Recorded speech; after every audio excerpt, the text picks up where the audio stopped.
Barr is the CEO and creative director of Barcode Branding.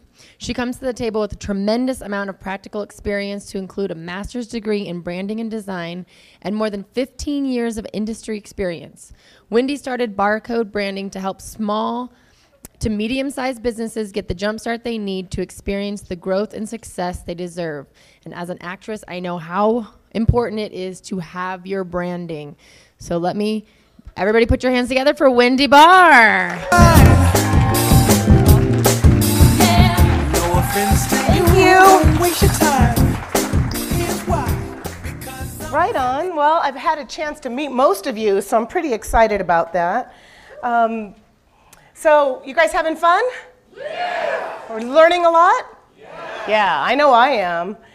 But I am, I'm born and raised in Denver. I live in California, but I am born and raised in Denver. I'm a Colorado native, not too far from here, as a matter of fact, so this is like my old stomping grounds. So I'm thrilled to be here, and plus to share a stage with George Carroll and the amazing minds that he's brought together, it's beyond humbling. Just the best way to start the greatest year of my life. So I'd like to take some time today to discuss branding with you. How does that sound? Yeah. Woo! Okay. So I'm going to start with the definition of branding. Okay?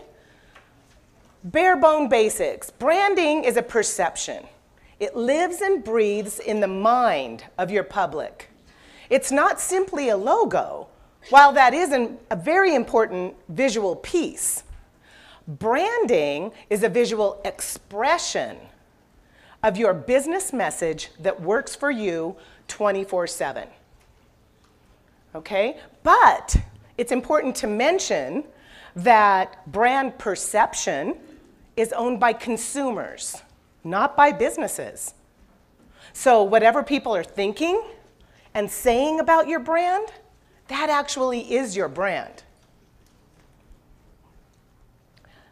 So it's critical to have relevant and compelling branding in order to attract your ideal client, make high-ticket offers, right? Make a greater impact in the world, make more money, of course. It's not a business if we're not making money, and to get further faster, right? I'm just like you. I own a small business. I am just like you, but I'm an immediate gratification kind of gal. I like getting further faster. And when I think about branding, and especially personality branding, and when I talk about personality branding, I'm talking about people that get on stage in whatever capacity, right? I think of iconic people.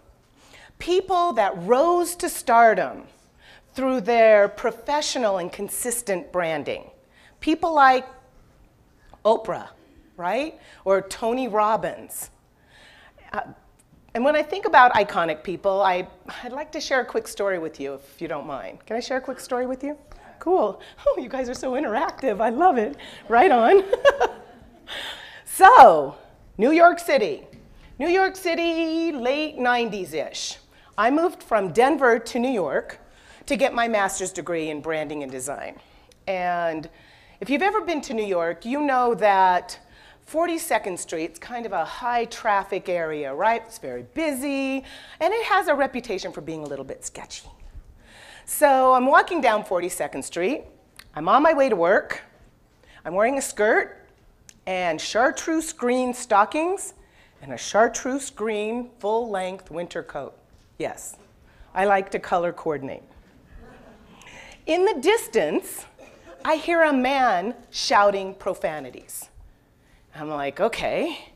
He's yelling, and I'm getting a little nervous, right? And you know, the first thing people tell you when you move to New York City is don't make eye contact, right? So I'm like, okay, he's coming towards me. It's getting louder, so I'm not going to look at him. So he's shouting, F the Kennedys. Apparently, he's really mad at the Kennedys. It's so random. I don't know. F you, John. F you, Robert. F the Kennedys. And I'm like, oh, God. Oh, God. And he shows up right in front of me. He stops, of all people. I mean, there's a lot of people on the street. He stops right in front of me. He looks me up and down And then he says calmly and sweetly, "Nice coat, Jackie." And he keeps walking. Oh my God, my heart was pounding, but it was hilarious.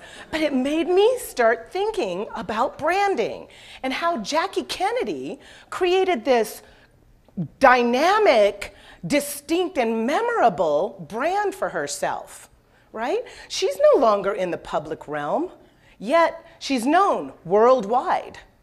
So much so that modern day first ladies still try to emulate her, right? And apparently still all the buzz on the streets of New York.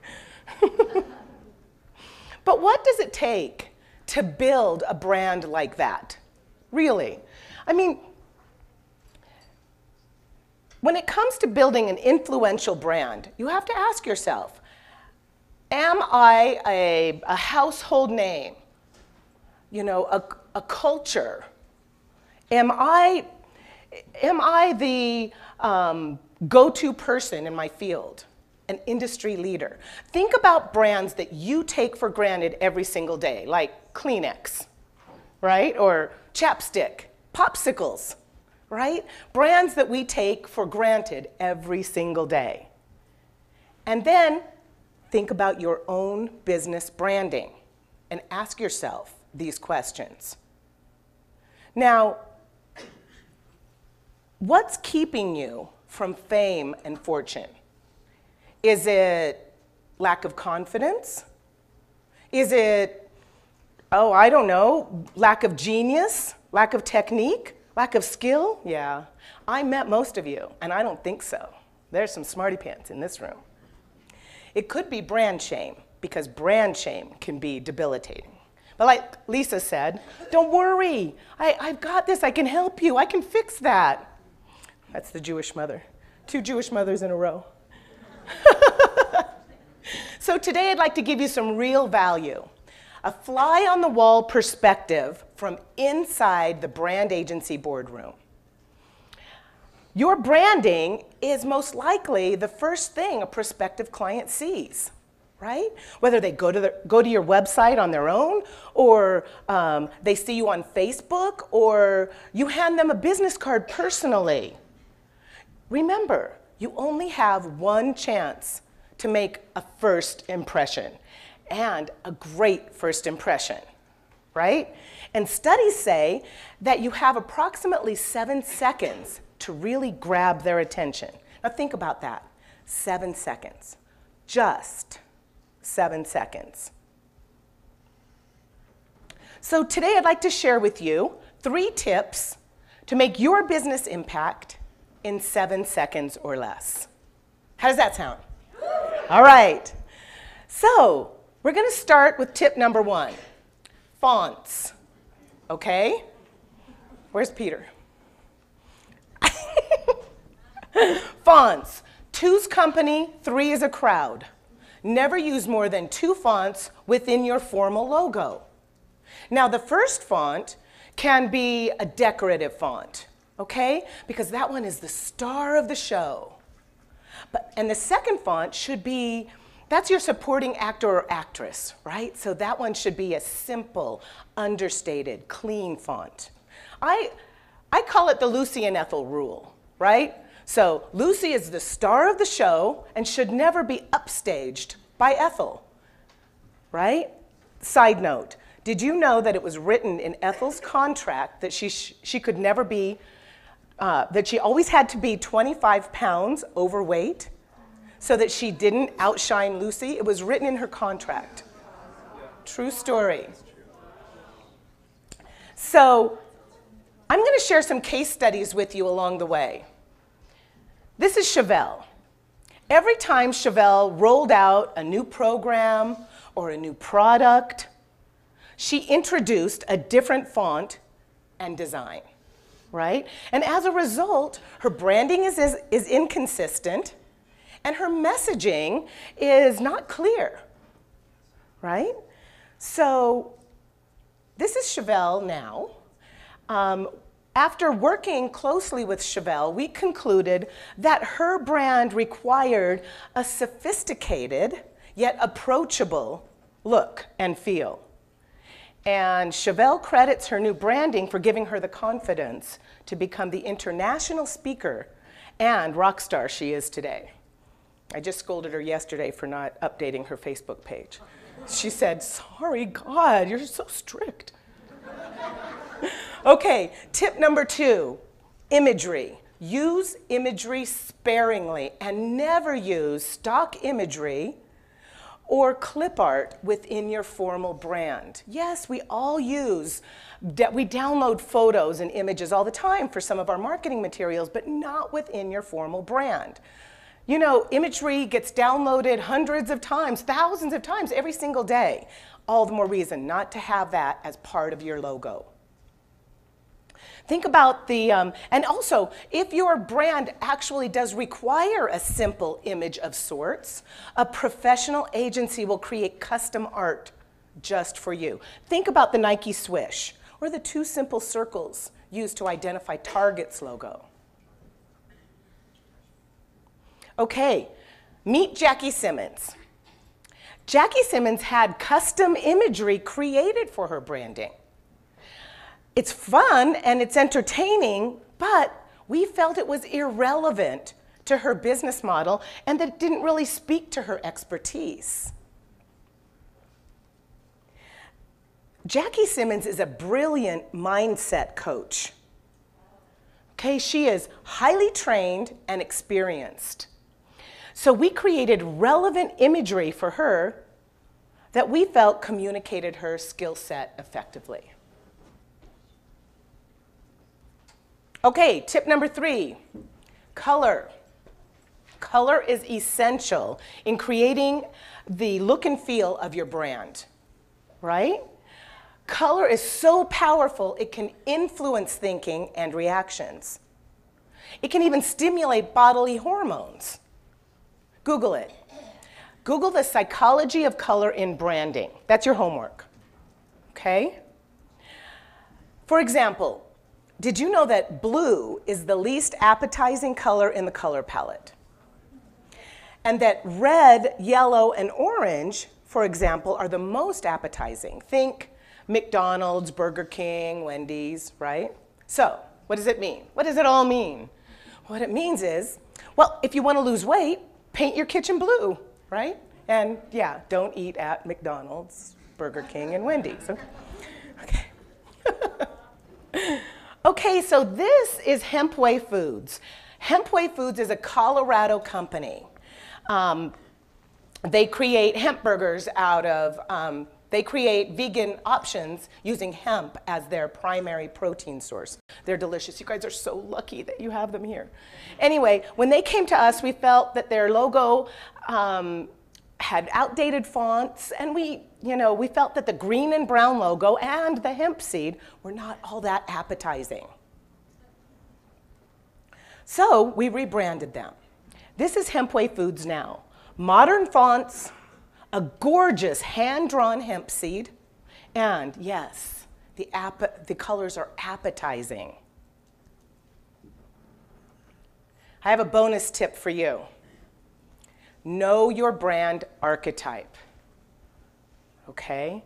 Archetyping is a concept created by the famous psychologist Carl Jung, and it helps us understand the personality of a brand, who the brand is, what it stands for, and what makes it unique. Can you tell me right now what your brand archetype is? Well, it's the secret sauce to attracting your ideal client. I'm pretty sure that Jackie Kennedy's brand archetype is lover. Let's see if you agree with me. Here are some distinguishing qualities of the lover brand archetype. Their goal is to inspire loving and caring. Their belief system is that premium brands will make them more attractive to the public. Their business strategy is to promote themselves as glamorous, like me. I'm just kidding. Their weakness, however, is their fear of being unwanted and unloved, and their overwhelming desire to give to the point of losing their own identity. Okay? Think Jackie Kennedy, Victoria's Secret, Godiva chocolate. Those are all lover brand archetypes. That was a lot of information, right? So we'll just reiterate real quick. Fonts. 2's company, 3's a crowd, right? Imagery. Use imagery sparingly. Color. Color is essential in conveying the look and feel of your brand. It doesn't matter what your favorite color is. What matters is that you're using colors that attract your brand archetype, that attract your ideal client based on your brand archetype. So it's important to know your brand archetype. It's the secret sauce. Okay, I'm going to do an exercise with you. So, are you ready?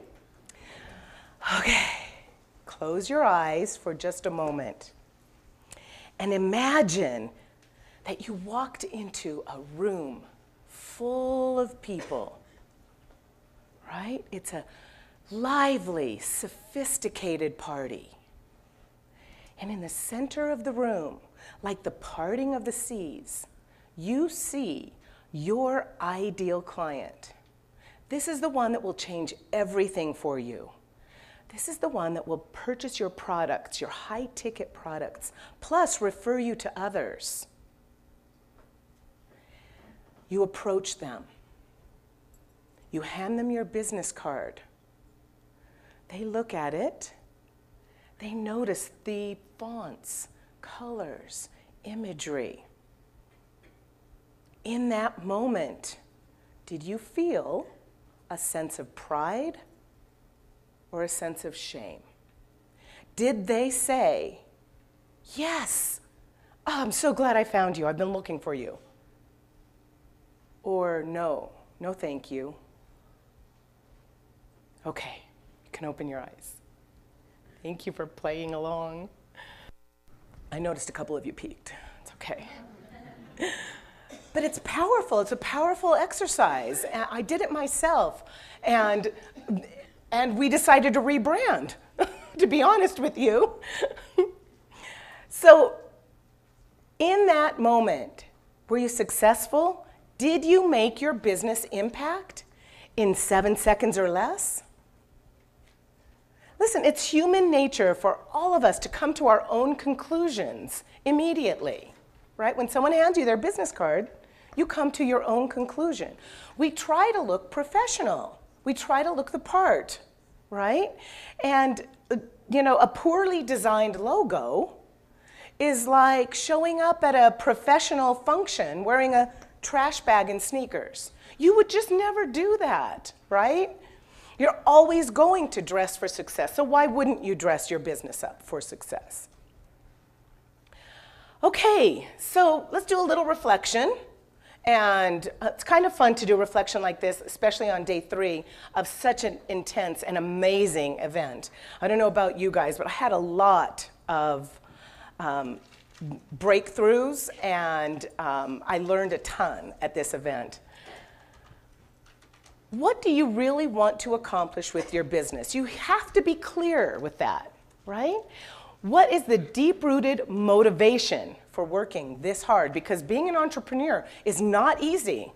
It is not easy. That's tough stuff.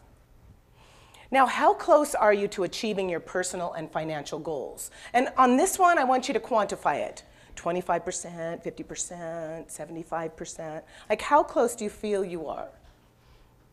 What would your life look like if, in fact, you achieved and even exceeded these goals, which is what George has been talking about the entire weekend? What would that feel like to conquer that? And emotionally, if you have not attained these goals, what does it feel like not to? And, you know, in your body, what does it feel like?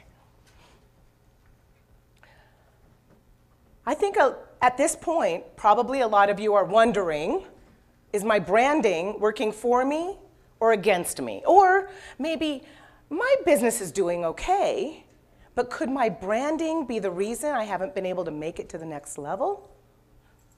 Now, whether you are growing a new business or you're scaling an existing established business, these are valid questions.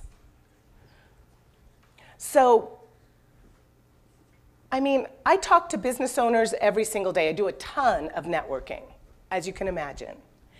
And it's always a, you know, it always floors me when somebody hands me their business card and apologizes at the same time.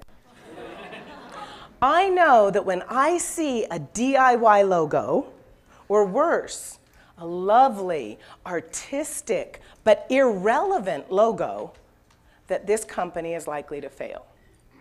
And nothing gives me more pleasure than to work closely with a business owner on their branding and help them to establish themselves in the marketplace. The joy and confidence they exude when they show off their new branding and become a superstar. I love that. That feeling is amazing. Chevelle's a good example of that. The question is, like Lisa said, right? Are you sitting on a gold mine, right? I mean, are you sitting on untapped brilliance? It's time to show off who you are. You could be a shining star. I mean, nothing is better than going from invisible, to visible, popular, and profitable. And if you have an established business and you've ever felt invisible, then it might be time to scale. That way, instead of chasing your ideal prospect, you are attracting your ideal client with ease. So rewarding. And I think Lisa talked about that as well. It's nice when you're not pursuing them and they are pursuing you. So we have a complimentary gift for you all. Thank you so much for listening. We have a proprietary 2-part program called our Profit Booster Brand Assessment. We want everyone in this room to have powerful branding. So we created this assessment, which is a detailed exploration of your brand identity. It's regularly $197, and we are offering it here today complimentary. The first part is the detailed exploration. The second part, you get an opportunity to have a live consult, one-on-one conversation about your unique branding. The Profit Booster will help you to identify who you are, how to position your brand in the marketplace, attract your ideal client, and make more money. Who wants to make more money?